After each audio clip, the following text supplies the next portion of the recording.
Before I go into the presentation, think about the people physically close to you right now, the people you care about such as your family and friends, and think about yourself for a moment. Now that you've thought about these people and yourself, how many of them do you think are going through mental health issues now or have in the past? Have you yourself had mental health troubles or going through them now, especially during the COVID-19 pandemic? Keep thinking about these people or yourself throughout the presentation if you can. Hi there, my name is Zinedine Bautista, and today I'll be presenting my project, BuddyBot. The overall innovation is to create an adaptive, flexible, multi-purpose therapy mobile application. The mobile application will also motivate the user to participate in mental health exercises and to seek professional help. I worked on this project independently using the Dart programming language to develop the foundation and structure of the application, Flutter, which is what I use to design and develop the user interface for the mobile application, and Firebase, which I use for real-time cloud hosting database for login registration and video hosting. Now, to demonstrate the application, we first start off with the login and register function, where the login credentials are saved in the Firebase database. But users can also register if they don't have an account, where they can just put a username, email, and password. After registering, they can log in anytime they want. So I'm just going to log in, since I've already made a couple test accounts.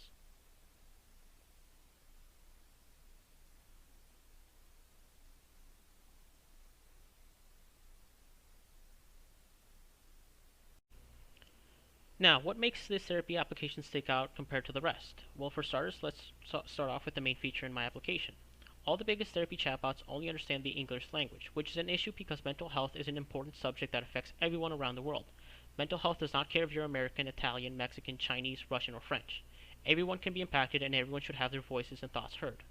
So I'm just going to demo BuddyBot over here, introduce myself.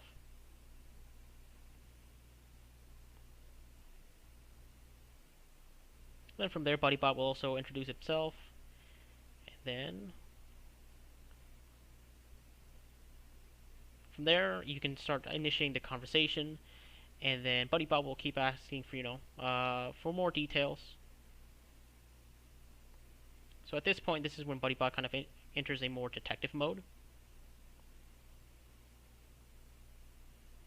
Then from there, BuddyBot will try to help, say, hey, I know it's a struggle to feel calm, especially with all this constant anxiety you might be feeling and managing a healthy social life. You might be experiencing social anxiety disorder, in which in that case, please seek professional help and keep having conversations with me to help you out and use the tools in the application to better help you out. Another thing about BuddyBot is that it understands other languages. So if I were to give it a text in French, for example,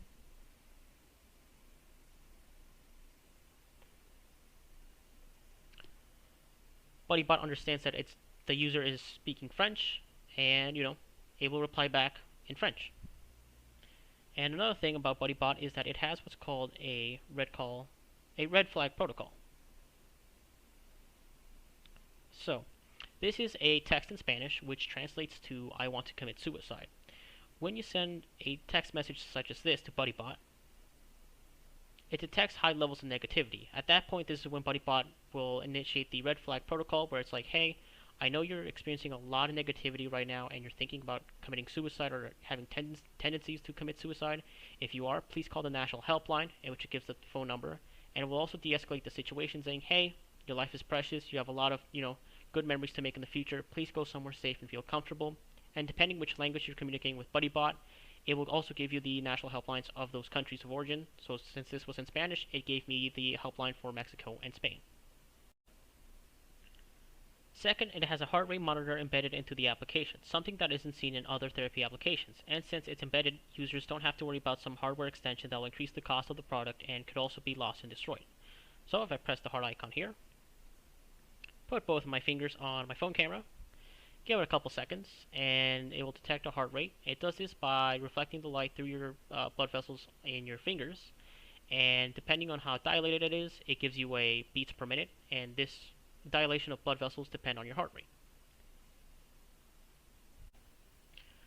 Now, most of the therapy applications do have a mood journal, although mine has a slight difference in which instead of the AI writing the journal for the user decides what they want to put in their journal. Since it's their experience, they should have 100% control on what's on their mood journal. So I'm just going to pick a date here, then pick a time, and I'm going to pick a feeling. I'm going to go with happy, and then do with an activity. I'll go with sleep, press save. It'll take me to the dashboard, and then on the top right, you can press the little line over here, and then it will take you to a bar graph and two pie charts, detailing, giving you better visualization on how you've been doing in the past couple weeks. What activities, what emotions you've been feeling, and whatnot. Mine also has a reminder tool, which you could use any notepad application already on your phone, but by putting one in the application, it gives us sense to use this notepad tool to be specifically used for anything to help with your mental health. So let's say, you need a reminder on any tasks, medications, or appointments that you might have. So I'm just going to test it out and type hello world, press done, and there you go. Once you're done with any objectives, appointments, or medication, or anything that you want to remember about, you can just press the words on your phone, mark as done, and there you go. And finally, BuddyBot is able to help users exercise and meditate by actually having videos which are also beginner friendly. So not only is there an ability for users to exercise and meditate, but also to teach them. So if I were to press any of these videos, it would play a video. And there's a variety of different sessions. So we have one for cardio, we have one for Pilates, one for yoga, and one for at-home boxing. So we have a variety of exercises and meditation. So to emphasize, this product is to help people who want easier access to tools for mental health and or to set a foundation for people to take the first steps to seek professional help. Remember those people you thought about who have gone through mental health struggles or might have gone through struggles in the past? Whether that might be the person physically next to you, your friends or family close to you, or yourself, everyone should have the ability to seek out the tools and resources to help their mental health. Before I end my presentation, remember to take care of yourself, those close to you, not only on a physical level, but on a mental level. Stay safe, be well, and thank you for attending my presentation.